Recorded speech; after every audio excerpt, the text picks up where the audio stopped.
शिव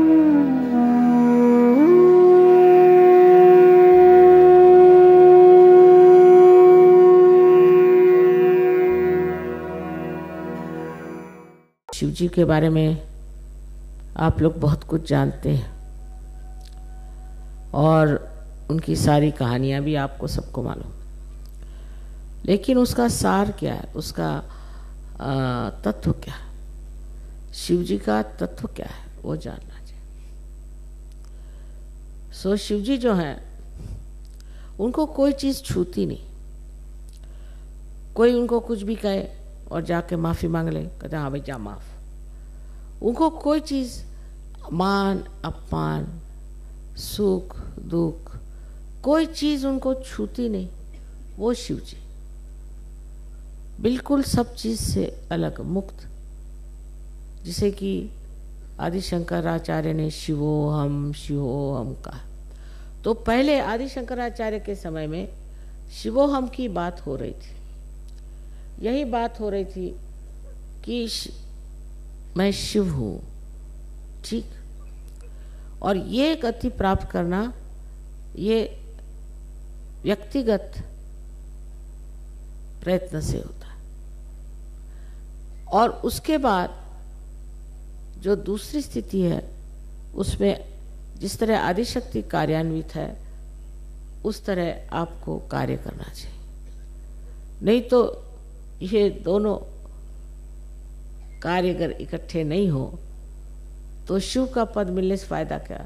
बैठे हुए हैं, अगर शिव ही सब कार्य कर सकते थे तो उन्होंने आदिशक्ति को क्यों बनाया और आदिशक्ति से क्यों कहा कि आप सब क्रिएट करिए, ये करिए, वो करिए। वो सब करते, लेकिन नहीं, उन्होंने कहा एक पद है शिव पद। उस शिव की पद पे पहुंच करके जहाँ पूरी तरह से निरीक्ष हो जाए, तब फिर आप किसी भी चीज़ में उतरें।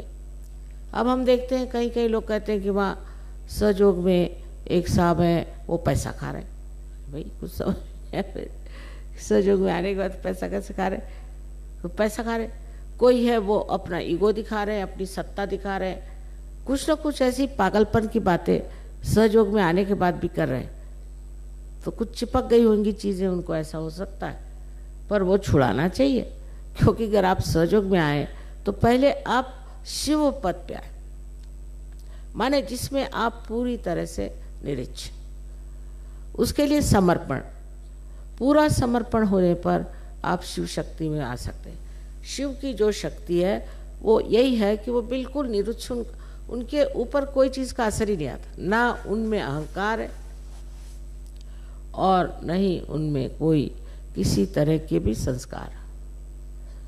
अब चले आए अपने शादी में बैल पे बैठ के, अब बैल दोनों पैर यूं करके बैठे, बैल अपना दौड़ा जा रहा है, ये बस उसको पकड़े हुए किस तरह चले आ रहे। अब वहाँ पहुँचे तो पार्वती जी को भी शर्म आ रही थी कि ये क्या मेरा दूल्हा ऐसा चला, क्योंकि मस्त है वो, उनको क्या। अब ये नहीं कि घोड़े पे बैठ के और उनके आगे बारात चले। अब बारात में सारे, किसी का एक आँख, तो किसी के दांत गिरे हुए, तो किसी का कुछ, तो इस तरह लोग लिए चले जा रहे हैं, क्योंकि उनको ये सब चीज़ों की कोई एहसास ही नहीं इस चीज़ का कि कौन क्या है, क्या कपड़े पहने हैं, किसकी आँख कहाँ है, कौन किस तरह से बावला सा चला रहा है, कोई बुद्धू जैसे चला रहा है, कोई अर्धनग्न स्थिति में चला रहा है। उनको ये चीज़ सूझती नहीं, वो तो बिल्कुल निरीक्ष में बैठे। अरे भाई जैसे भी है, चलो जो भी साथ मिल गए चलो। अब वो अपने यहाँ नहीं तो बारात में जाएंगे, भाई ये कपड़े पहन के जाना है, ऐसे जाना है, घोड़े पे बैठना है, फलाना है, टिकाना है, और इतना सा कम रह गया तो बहुत आफत आ गई। ऐसे तो नहीं चले वो अपने ऐसे बारात में, जैसे हैं वैसे चल दिए, क्योंकि ये निरीक्षता का लक्षण है। और भोले, बोले इसलिए कि फालतू की चीज़ उनका खोपड़ी में आती। बोला जो आदमी होता है ना, उसको ये चीज़ नहीं आती। अब मैंने देखा ये कि बहुत से लोग हैं, किसी घर जाए, क्या उन्होंने कारपेट बिछाया हुआ था। अरे भाई तुम कारपेट से मिलने आए हो कि किसी इंसान से मिलने आए। कोई लेडी आई, अरे क्या वो साड़ी पहने थी, आपको इंसान से मिलना है, उसके सार पे उतरो, उसके तत्व पे जाओ और उसको जानो कि इंसान क्या है। वो छूट गया एक तरफ, और बस वो क्या पहने थे और उनके घर में क्या था और फलाना क्या था और ऐसा था और वैसा था। इतनी नज़र जो है ऊपरी नज़र से देखने का जो तरीका है, ये शिव का तरीका है। अब उन्हीं को देखिए, उनके जीवन में वो कैसे जाके बैठ गए हिमालय पर। किसी चीज़ को उनको परवाह नहीं कि कौन मुझे क्या कहेगा या मुझे कैसे रहना चाहिए, ये होना चाहिए, वो होना चाहिए, कुछ। अब उनकी पहली पत्नी की मृत्यु जब हो गई तो उसके शव को अपने पीठ पे लाद के चल दी। अब कौन करेगा ऐसे? कोई नहीं करेगा। उनके सारे तरीके अनोखे हैं, क्योंकि वो अनोखे हैं। किसी चीज़ के बारे में उनको ये नहीं है कि ऐसी तरह से होना चाहिए, उसी तरह से होना चाहिए, कुछ। लेकिन तत्व में देखा जाए तो वो जिस चीज़ को ठीक समझते हैं उसी को ठीक समझते हैं, और जिस चीज़ को गलत समझते हैं उसको गलत समझते हैं। ये धारणाएं उनकी बदलती थी। यानी उन्होंने अपने पत्नी तक को दे दिया रावण। अब लोग कहेंगे कि तमाशा है, पत्नी को उठा के रावण को दे दिया। अब उनको मालूम है कि उनकी पत्नी देवी है, उसको रावण क्या करेगा? वो किसी को भी दे दे, वो तो साक्षात देवी है, उसको ठीक करके रख देगी रावण। तो ऐसी जो हमारी प्रवृत्तियां हैं कि बाह्यता सब चीज़ दे देखना, ये बाह्य की आंख जैसे जैसे कम होने लग जाएगी, अंदर की आंख खुलने लग जाएगी। कैसा भी इंसान अपने लिए ठीक है कि आप अपने लिए ठीक से रहें, ठीक से बातचीत, पर कोई किसी तरह का भी इंसान हो, उसके तत्व को समझिए कि उनसे इनका अंदरूनी कैसा है। अब कोई देहाती लोग होते हैं, वो बोलते वक्त में ज़रा अखड़पना से बोलते हैं, किसी की ज़बान ऐसी होती है, किसी की वैसी होती है। अब उसी पर से नाराज़ होकर बैठ गए। उस पर यह सोचना चाहिए कि ये इनका तरीका है, चलो ये भी अच्छी बात है, इसमें कोई बुरा मानने की कोई बात नहीं। अब कोई बड़े तहजीब वाले लोग चले आए तो वो तहजीब में आप बह जाइएगा, पता चला कि आपके सब चीज़ खो गई उनके साथ। तो जो कुछ भी चीज़ बहुत बाहर से सुंदर बनाई जाती है, अधिकतर धोखा देने के लिए। इसलिए किसी भी बाह्य की चीज़ों की तरफ इतना लगाव रखना, देखना, ये गलत बात है। अब आजकल के जो तरीके चल पड़े हैं, आप देख रहे हैं इस संसार में, खासकर अपने देश में, जो बाहर की संस्कृति यहाँ आ रही है, कितनी उसमें बाह्य दृष्टि है लोगों की, कितनी है। नहीं तो अगर नहीं होती तो ऐसे सब नहीं रहते। गांधी जी थे बेचारे, वो अपनी धोती पहन करके पहुंच गए लंदन। अब उनको कोई कहेगा कि लंदन में वहाँ तो 3 पीस सूट पहन के जाना चाहिए, ये कैसे पहुंच गए? पहुंच, जिसको जो कहना कहते रहे। उसमें सिर्फ ये बात देखनी है कि कुछ लोग तमाशे के लिए ऐसे पहने तो दूसरी बात, पर अंदरूनी जब मनुष्य विमुक्त हो जाता है तो उसको कोई सी भी चीज़ इतनी महत्वपूर्ण नहीं लगती है सिवाय असलियत के। असलियत को मानता है, और ये शिव जी का तत्व पहले प्राप्त होना चाहिए। जब शिव जी का तत्व प्राप्त होगा तभी आप आदिशक्ति का कार्य कर सकते हैं। अब कार्य तो करने लगे और शिव जी का तत्व प्राप्त नहीं हो तो किस पे इसका असर होने वाला? आप स्वयं शिव हैं और फिर जो कुछ कार्य कर रहे हैं वो कितना सुंदर हो सकता है।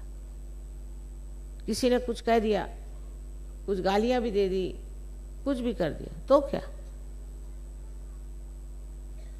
इसकी व्याख्या श्री कृष्ण की है सिद्ध प्रज्ञ शिव की स्थिति की, कि जहां कुछ भी हो रहा है होने, किसी के कहने से क्या मतलब, लेकिन अंदर का जो तत्व है वो साफ होना चाहिए। अंदर का तत्व बिगड़ना नहीं चाहिए। और दूसरों में अगर बिगड़ा भी है तो भी कोई अर्ज नहीं, उसको आप ठीक कर सकते हैं।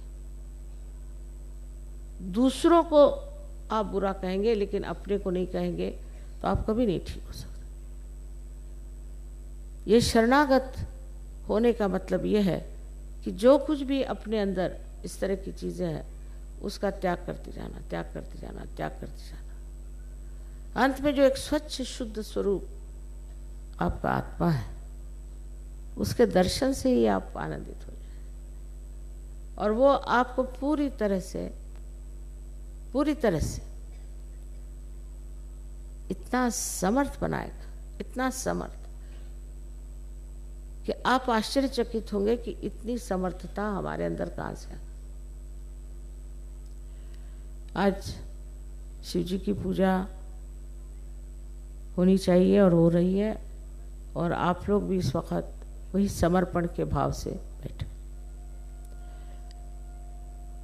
और जो समर्पण का दूसरा हिस्सा है जिसमें कि हमने ये पाया है, हम आत्म साक्षात्कारी हैं, हम लाखों में एक, ये हमें प्रदान हुआ है, आशीर्वाद मिला है, और हम इसमें कितना योगदान देते हैं, कितना कर पाते हैं, इसका भी अंदाज़ा लगाना चाहिए।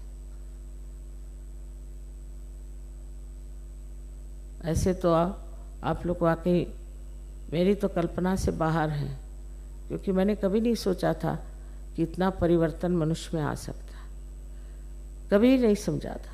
उस हिसाब से तो इतना कार्य हो गया है सारे विश्व में कि बहुत आश्चर्य होता है और बहुत समझ की बात है कि लोग जो कि बहुत गलत रास्ते पर खड़े थे, जो बिल्कुल विनाश की ओर जा रहे थे, वो उठकर खड़े हो गए और वो आज हमारे साथ है। कितनी बड़ी चीज़ है जो शिव का प्रदान, हमारे हृदय में उनका जो प्रतिबिंब आत्मा स्वरूप है, उसका ये महान आशीर्वाद। और इस आशीर्वाद से आप सब लाभित हैं। बस अब इसको बढ़ाना है, समर्पण से बढ़ाना है और फिर सामूहिकता में इसे बांटना है। ये एक इंसान के लिए नहीं, ये एक उत्थान के लिए नहीं, ये सबके उत्थान के लिए है। आज जिस कगार पे हमारा विश्व खड़ा हुआ है, उससे हमें बचाना है, पूरी तरह से बचाना है। और ये आप लोगों की जिम्मेदारी है जो सहयोगी, जिन्हें अपने जीवन में, अपने अंतर में, व्यवहार में, हर चीज़ में सहज को देखना आना चाहिए। सबको मेरा अनंत आशीर्वाद।